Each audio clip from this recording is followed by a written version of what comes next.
This is the Dollemore Daily, and I'm Jesse Dollemore. So last week I did a video about Donald Trump once again ratcheting up the rhetoric, the violent rhetoric, prepping his audience, his fan base, his loyal adherents who venerate him, prepping them for the possibility of another call to violent action, like an insurrection 2.0, if indeed this time not loses the election, which he will.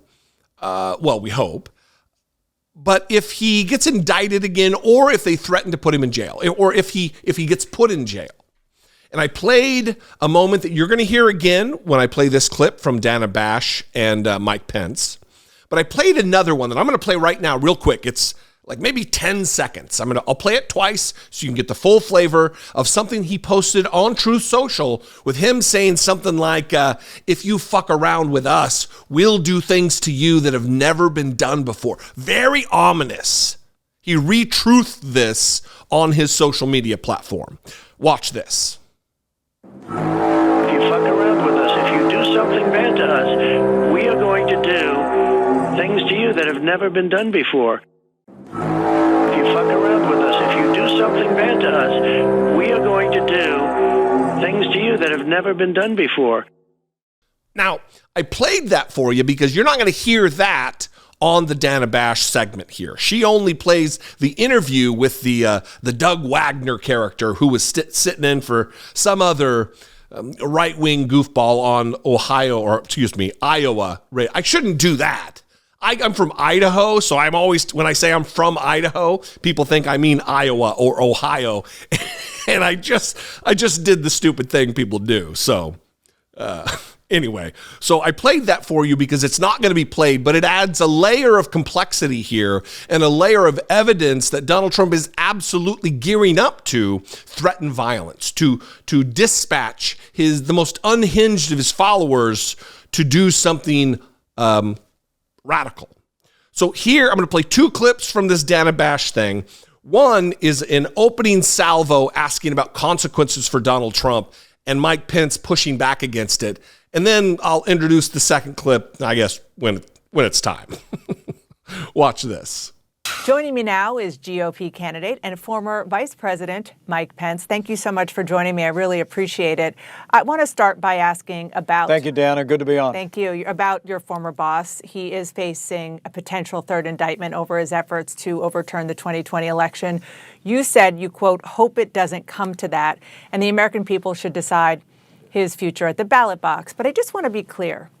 If the Justice Department has evidence that he committed a crime related to January 6th, you do not think he should be charged? Well, look, I know I did my duty that day under the Constitution. And frankly, as we traveled across New Hampshire this week to 10 events in communities across the state, I was deeply moved at how many people expressed their appreciation to me for the stand that we took for the Constitution. And I've said many times that the president's words were reckless that day. I had no right to overturn the election. But while his words were reckless, based on what I know, I'm not yet convinced that they were criminal. I mean, I obviously wasn't there for every meeting. I was busy trying to help reopen the government and the country after the COVID pandemic. I was spending a fair amount of time in Georgia, Dana, as you remember, in those special elections, but from what I know, I really do hope it doesn't come to that, and also for the reason that I do think the Department of Justice has lost the confidence of the American people. I mean, in one town hall after another across New Hampshire, I heard a deep concern for a perception about the unequal treatment of the law. And I think one more indictment against the former president will only contribute to that sense among the American people. And as I said, I'd rather that these issues and the judgment about his conduct on January 6th be left to the American people in the upcoming primaries, and I'll leave it at that. So the reason I play that, because it's the second clip that really is the banger here, is that he is let me be very clear. He's not very clear. History will hold him accountable. That's not what justice is. Justice is if you break the law, you are held accountable. And then he says the thing about being in town halls and in New Hampshire and everywhere. And the resounding, repeated question is questioning the integrity of the Department of Justice. Because he contradicts that later in this clip I'm getting ready to play when he's talking about how law and order oriented the MAGA world is. Republicans, the movement, he calls it. Because if you're that law and order, you're not going to be questioning the Department of Justice. You're not going to be maligning them. You're not going to be calling for the defunding of the FBI, are you? So in this next clip, she's asking specifically about the potential for violence. The reason I played that other clip that she's not going to play.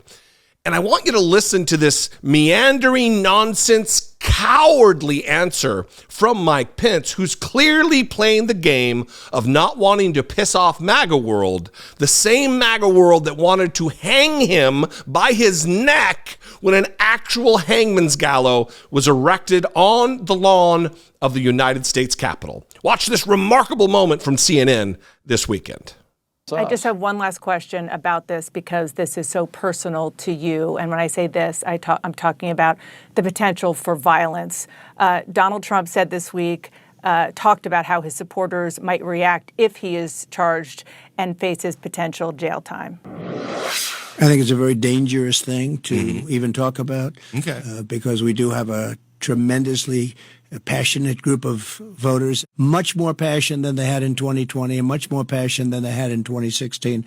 I think it would be very dangerous. Does that kind of rhetoric worry you? Well, it doesn't worry me because I have more confidence in the American people and in the people in our movement. Look, it was one of the things that infuriated me on January 6th with what I saw, people ransacking the Capitol and engaging in violence against law enforcement officers. Dan, I think I would say not just the majority, but virtually everyone in our movement are the kind of Americans who love this country, are patriotic, or are law and order people who would never have done anything like that there or anywhere else. So I have more confidence in the American people than that. I hear my former running mate's frustration in his voice, but I'm sure the American people will respond in our movement in a way that will express, as they have every right to, under the First Amendment, to express concerns that they have about what they perceive to be unequal treatment of the law. But I'm not concerned about it beyond that. That's pretty remarkable that you're not concerned about it, given the fact that they wanted to hang you on January 6th. I want to move on to the issues that you were talking about. Well, Dana, wait a minute. Wait a minute. I want to say to you, there's been an effort to take those that perpetrated violence on January 6th and use a broad brush to describe everyone in our movement. No, I didn't mean to do that. I'm just here to tell you, it's not the case. The people in this movement, the people who rallied behind our cause in 2016 and 2020 are the most God-fearing, law-abiding, patriotic people in this country, and I won't stand for those kind of generalizations because they have no basis in fact. Yeah, and what I meant was that it has the potential to incite those who were incited on January 6th. That is an answer that would have been given on January 5th, 2021. The same exact answer. Oh no, I don't foresee any violence, Dana Bash. This being on January 5th, the day before the insurrection. I have more faith in the American people than that. I have more faith in the movement than that. You do? Because polling bears out that maybe not all Republicans, certainly, or the vast majority of Republicans would have acted with violence, but certainly there is a massive section of MAGA world of Republican voters, because really there's not much difference there.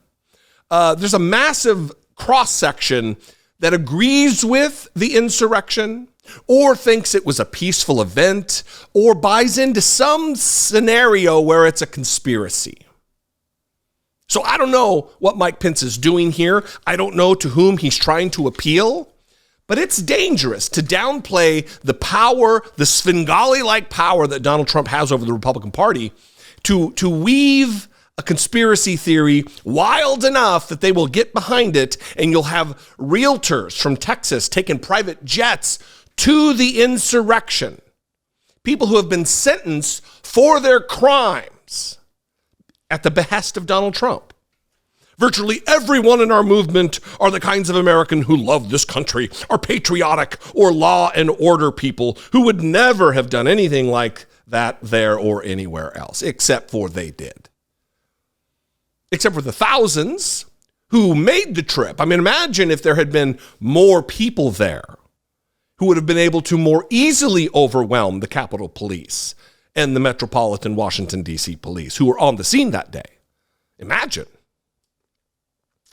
No, Mike Pence says, I have more confidence in the American people than that. And then he goes on at the end there to chastise Dana. I won't stand for generalizations, even though he just said the thing about them not or discounting the Department of Justice. He just said all across the country when he goes to town halls, that's the question that gets repeated. So she's not generalizing, Mike. And for that, we'll end with this. The media needs to get hip to the tricks because she fell right into his trap, apologizing for her question. Oh, no. That's not what I meant. That's not what I meant. We know what you meant, Dana Bash. Mike Pence, more importantly, absolutely knew what you meant. You don't fall into the trap by, I'm going to backtrack. I'm going to backpedal. No. You said what you said. You ask an appropriate question that has import in today's political environment. There is a potential for violence. Donald Trump is getting it ready. He is prepping them slowly but surely through his posts on Truth Social, through his interviews. We watched what happened in 2021. We watched what happened in 2016 with the rallies and the calls to violence and the promises to pay your legal bills if you punch someone in the face. We don't need to play cute or act like this is normal politics anymore. Stop apologizing to these fascists. What do you think out there? I'd love to know. You can leave a comment that'll help trick the algorithm to promote me to new audience members, and that's great. You can also call, leave me a voicemail, 714-576-4054. Of course, you can email me daily at dollemore.com. Follow me on social media. I'm just about everywhere at Dollemore. I'd love to see you there. And if you appreciate what I do and you want to help support and produce what I do here, click the join button below, become a channel member, click the super thanks button below, or even better, go over to patreon.com/IDoubtIt podcast. With that, I'm going to see you. I appreciate you very much. I'll see you next time. Until I do, be genuine, people, and take care of one another.